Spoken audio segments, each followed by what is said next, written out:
In January 2020, the world stopped. A deadly virus was sweeping through the globe, and it shared its name with one of the most iconic beer on the planet. Overnight, Corona became the punchline of the internet. Memes were flying, stocks were crashing, and news media outlets started reporting that people were too terrible to touch the bottle. It looked like the end. But here is the crazy part. This is not the first time Corona faced a death sentence. In fact, 30 years prior, a dirty rumor involving human urine nearly wiped them off the map forever. Today, we are looking at a business empire that refuses to die. From 1920s, a Mexican brewery to a billion-dollar courtroom war. This is the insane history of Corona. To understand how this beer survived a global plague, we have to go back to 1925. Mexico City, a group of immigrants led by a guy named Barulio Liarte and later refined by legendary Pablo Diaz Fernandez, founded Cerveceria Modelo. Back then, beer used to be served in dark brown bottles. Why? Science. Light is the enemy of beer. It interacts with the hops and creates a chemical reaction, making the beer smell like skunk, literally. It's called being light struck. But Modelo wanted to stand out. They looked at their golden liquid and thought, this is beautiful, why hide it? They took a massive risk and launched their Corona Extra in clear, transparent bottle. It was a middle finger to the beer science, but a handshake to the marketing. The unique shape and that printed label, by the way, which is not paper, it is baked onto the glass, made it feel premium, and it worked. By 1937, Corona was the best-selling beer in Mexico. But to conquer the world, that would require a fruit. Okay, be honest. When you order a bottle of Corona and the bartender hands it out to you without a lime, you feel cheated. Why? There are three main theories, and Corona loves that you don't know the truth.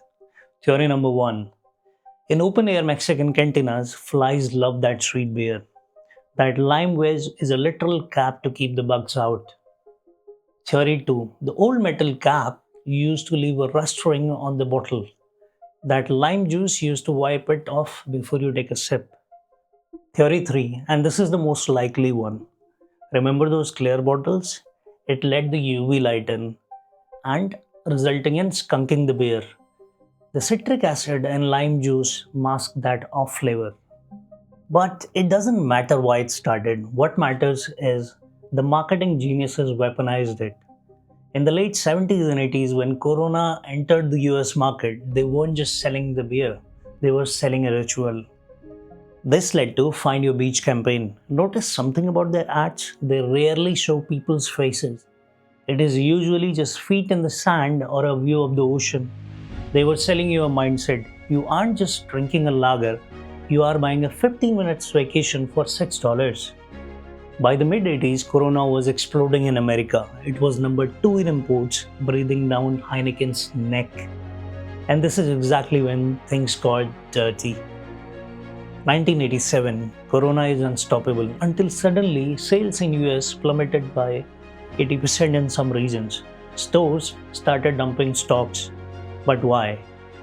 A rumor started spreading like wildfire that Mexican brewery workers were, how do I say it politely, relieving themselves in the beer tanks before exporting it to America. It sounds ridiculous now, but pre-internet, it was a death sentence. People started calling it Mexican piss water. It played on nasty xenophobic stereotypes and it worked. Corona panicked and they launched an investigation tracing it back to a rival distributor, specifically a distributor of Heineken. Corona sued and they settled out of court, but the damage was done. It took them years to recover their reputation. They finally clawed their way back to the top.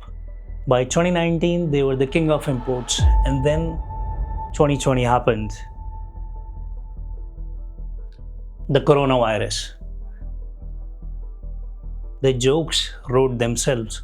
A PR firm released a poll claiming that 38% of the Americans wouldn't buy this beer at any cost. Here is the truth. The poll was misleading. It actually meant 38% of the Americans who already didn't drink beer wouldn't buy it. In reality, sales in the US actually went up by 5% in the first week of pandemic.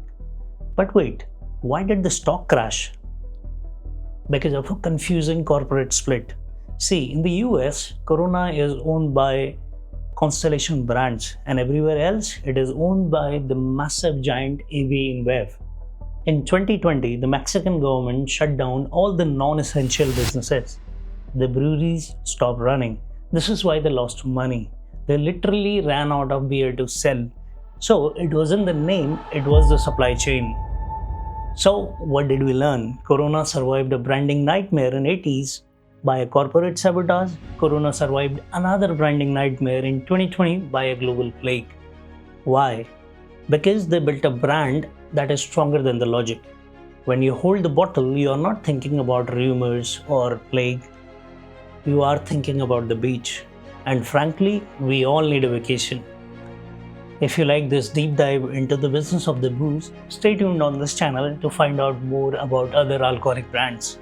Thank you very much. See you on the next one.